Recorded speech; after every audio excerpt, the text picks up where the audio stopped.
बड़े सारे मित्रों ने मुझे एक रिक्वेस्ट किया, एक अपील की कि सर साम्राज्य की कहानी तो आप कल भी सुना सकते हैं, आज जो हमें सबसे ज्यादा जरूरत है वो है मानसिक ताकत की। मैंने कहा ये बात तो बिल्कुल सही है, और मानसिक ताकत की एक ही दवा है, ध्यान। तो मैंने कहा अगर आप ध्यान पर आज बोल दें तो बहुत अच्छा होगा। तो मैंने कहा चलो आज का सेशन मैं ध्यान पर ही केंद्रित करूंगा। तो पहला दिन जो मैंने वर्ड चुना वो था उत्साह। उत्साह पर मैंने आपको चर्चा किया। दूसरे दिन पर हमने चर्चा की जज्बात पर। कल मैंने चर्चा की डायरेक्शन पर, और आज जो शब्द मैंने चुना है वो है ध्यान।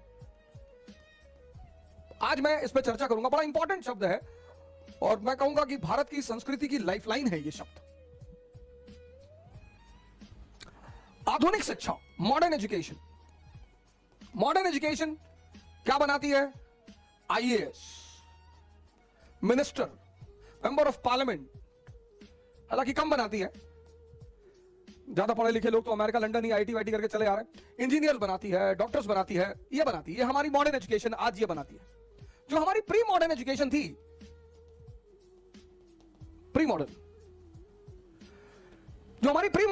थी, ये भगवान बनाती थी। आपने शायद कभी अपने शिक्षकों से, अपने टीचरों से, अपने परिवार से शायद यह सवाल नहीं किया होगा कि भगवान भारत में ही क्यों पैदा होता है? आखिर ऐसा क्या है कि भगवान को इतना क्या लगाव है भारत से जो भगवान भारत में पैदा होता है? प्रभु राम, श्री कृष्ण, भगवान बुद्ध, भगवान महावीर, भगवान कबीर, भगवान रविदास, भगवान नानक। आपने शायद यह सवाल नहीं किया होगा कि भगवान इस देश में क्यों पैदा होते हैं, और भगवान हमने माना किसको? अब ये देखिए तो बहुत बड़ा अंतर है। इसीलिए जो आधुनिक युग, पूर्व आधुनिक युग के जो शिक्षक थे, हमारे यहाँ एक भारत में अच्छा शो चलता है, कपिल शर्मा शो। बड़ा अच्छा शो है कपिल शर्मा जी का, को मैं भी बड़ा लाइक करता हूं। बस मुझे उनसे एक ही शिकायत है, और बड़ी जबरदस्त शिकायत है। और शिकायत यह है कि वो एक बड़ा अच्छा काम कर रहे हैं, बहुत अच्छा, मतलब बहुत काबिल तारीफ काम कर रहे हैं। वो हंसाते हैं लोग। ये तो इतना प्यारा काम है सर। दुनिया में दो ही काम तो सबसे अच्छे हैं। एक, आदमी को उत्साहित करना। मतलब आपकी संगत में अगर कोई आदमी उत्साहित होता है ना, तो आप धन्य हैं सर, आपका जन्म धन्य है सर। क्योंकि इस दुनिया में बहुसंख्यक मेजॉरिटी निराश करती है। आप कोई बड़ा काम बोलिए उन्हें, जैसे आप मिडिल क्लास से हैं, मध्यम वर्ग से हैं, आप आईएएस बनना चाहते। मान लीजिए एक एग्जांपल मैं आपका देता हूं, आपके फादर क्लर्क है, चपरासी है, और आपने कह दिया मैं आईएएस बनना चाहता हूं, तो अगल बगल के लोग बड़े सख्ते में आ जाते हैं तुरंत कि औकात में रह के सोचा करो, आईएएस बनेंगे। छोटी चीज है सर, 10 महीने मेहनत कर लिया, बन गए। बहुत छोटी सर, बहुत छोटी। कल मैंने आपसे कहा था डायरेक्शन, बस डायरेक्शन सही होना चाहिए सर। इस दुनिया में सबसे मुश्किल काम जो है, सबसे मुश्किल हमारे लिए, आपके लिए सबसे मुश्किल, वो है इंसान बनना। मैं कपिल शर्मा जी की बात कर रहा था, तो बड़ा अच्छा काम कर रहे हैं। दो काम जो लोग करते हैं मैं उनको बड़ा उनसे खुश रहता हूं। एक, जो लोगों को उत्साहित करते हैं, कि आप किसी के पास गए, आपने कहा कि साहब हम प्रधानमंत्री बनना चाहते हैं, उसने कहा वाह बेटा बहुत बढ़िया, बिठाई खिलाओ इनको, पढ़ो बेटा कायदे से, योग करो, ध्यान करो, बिल्कुल बनोगे, कोई बात नहीं, शाबाश। और एक, जो लोगों को हंसाते हैं। जैसे मैं कभी कभी, हाँ हूं तो इंसान ही, तो कभी कभी अगर मैं थोड़ा सा भी नेगेटिव मोड में आया तो मैं चार्ली चैपलिन के शोज देखता हूं। मतलब वो आदमी भगवान ही रहा होगा। किसी को हंसाना बड़ी बात है। शर्मा जी बड़ा अच्छा काम कर रहे हैं। उनसे नाराजगी मुझे सिर्फ इस बात की है, कभी आपकी उनसे मुलाकात हो तो मेरी तरफ से यह प्रार्थना उनसे जरूर करिएगा, हिंदुस्तान के संतों का मजाक ना बनाया करें, कोई एपिसोड ना बनाए सर। बहुत बड़ी चीज है सर, उनकी औकात नहीं है कि वो हिंदुस्तान के संतों का मजाक बनाए सर। बुद्ध जब एंटर करते थे ना बिंबिसार और अजात शत्रु के दरबार में, हिंदुस्तान का शहंशाह खड़ा हो जाता था सर। मोगालीपुत्तिस बुद्धिस्ट संत था, जब वो अंदर एंटर करता था, अशोक, सम्राट अशोक। ये तो डेमोक्रेसी है सर, तब मोनार्की थी। सलीम चिश्ती की चप्पल उठाता था अकबर। सलीम चिश्ती, कभी आप फतेहपुर सीकरी जाएंगे, वहां की मजार है सर। सलीम चिश्ती की चप्पल उठाता था अकबर। और ये गरीब लोग नहीं है सर, जिसके पास भगवान है वो गरीब कैसे हो सकता है सर? बस हमारी आंखें नहीं है। कैपिटलिज्म ने क्या किया है, एक नई एजुकेशन पॉलिसी जिसको हम मॉडर्न एजुकेशन कहते हैं, इसके तहत हमारे देखने का नजरिया बदल दिया है। ओह ही सो पुअर। आजकल के जो बच्चे स्कूल जाते हैं थोड़ा मिशनरी स्कूल में, तो when they C these cents तो दे से ओ पापा बेगर्स। मैंने कहा idiot, they control the entire universe, they are not beggars.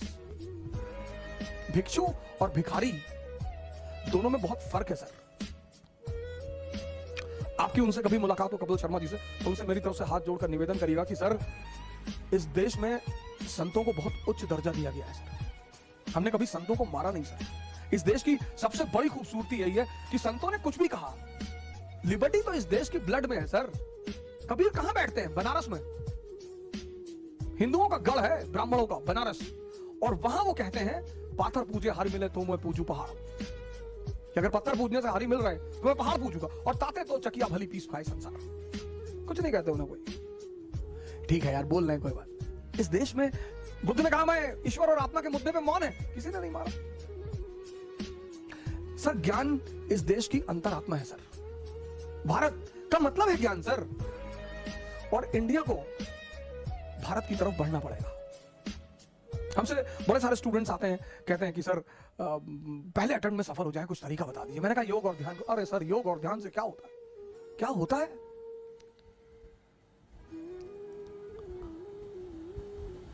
योग और ध्यान से क्या होता है? ये सर कौन है भगवान? अब जिस पैदा हम सब हुए इंद्रियों पे, सेंसेस पे। हमारा 20 साल तक सामना रहा सेंसेस से, और 20 साल सब जिसके साथ रहेंगे ना सर, तो उससे मोह बढ़ जाएगा, अनुराग बढ़ जाएगा सर। उसको छोड़ना बहुत मुश्किल हो जाएगा सर। तो जिन्होंने भी सेंसेस को छोड़ दिया और कॉन्शियस पे जीने लगे, हमने उन्हें भगवान मान लिया कि बहुत बड़ा काम कर डाला यार। जिन्होंने भी इस देश में, जिन्होंने भी सेंसेस का त्याग करके, मतलब छोटी चीज को छोड़कर, इसीलिए इस देश की परंपरा में त्याग शब्द का बड़ा महत्व है। लेकिन त्याग मतलब ये नहीं भीख मंगे हो जाओ, अपना घर दान कर दिए, अपनी गाड़ी दान कर दी, अपना सारा पैसा दान कर दिया, भीख मांगने लगे, वो मूर्खता है। मैंने कल आपसे कहा था ना कि बहादुरी में और पागलपन में थिन लाइन डिफरेंस है। कुछ वर्ड है दुनिया में, इसका त्याग, इसका। राम ने राज्य का त्याग किया, अरे बहुत बड़ा त्याग कर दिया। कोई बड़ा त्याग नहीं किया, क्योंकि जब वो लौटे तो भगवान बन के लौटे। जब भी आप किसी छोटे चीज का त्याग करेंगे और उससे बड़ी चीज की उपलब्धि होगी, तो आप स्वाभाविक तौर पे महान बनेंगे। किसी छोटी चीज को, हमारे देश में क्या है ना, शब्दों को बड़ा उल्टा सीधा कर दिया गया। ध्यान करोगे तो सन्यासी बन जाओगे। तो बहुत सारे लड़कों को मैं कहता हूं ध्यान करो, तो उनके माँ बाप बड़े नाराज होते हैं। अरे अब ये उम्र है ध्यान करने की। हाँ सर, तो किस उम्र में ध्यान कराओगे? जैसे सन्यासी, सन्यासी मतलब जो घर छोड़ दे? नहीं सर, ऐसा बिल्कुल नहीं। वो भगोड़े हैं सर। जो घर छोड़ दे, परिवार छोड़ दे, मां बाप छोड़ दे, वो भगोड़ा है सर। हमने कृष्ण को भगवान कहा, बुद्ध को भगवान नहीं कहा। बुद्ध संत हैं, वो तो अपनी एक वो है कि उनके बहुत मानने वालों ने उनको भगवान कहना शुरू किया। यहां तक मैं भी उन्हें भगवान ही मानता हूं। कृष्ण दुनिया में रहकर जो दुनिया से अलग रहे, हमने कृष्ण को परम अवतार कहा।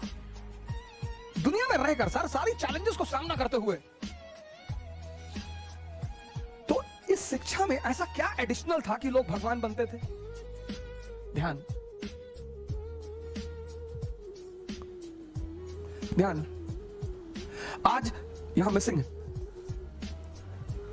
सर। एक ध्यानी बहुत अच्छा आईएएस ऑफिसर बन सकता है, एक ध्यानी बहुत अच्छा मेंबर ऑफ पार्लियामेंट बन सकता है। वही एनलाइटेंड एरिस्टोक्रेसी की जो मैं बात कह रहा था, एक ध्यानी बहुत अच्छा इंजीनियर बन सकता है, एक ध्यानी बहुत बेहतरीन डॉक्टर बन सकता है। ध्यानी मतलब जिसकी नजर अपने मन पर निरंतर बनी हुई है।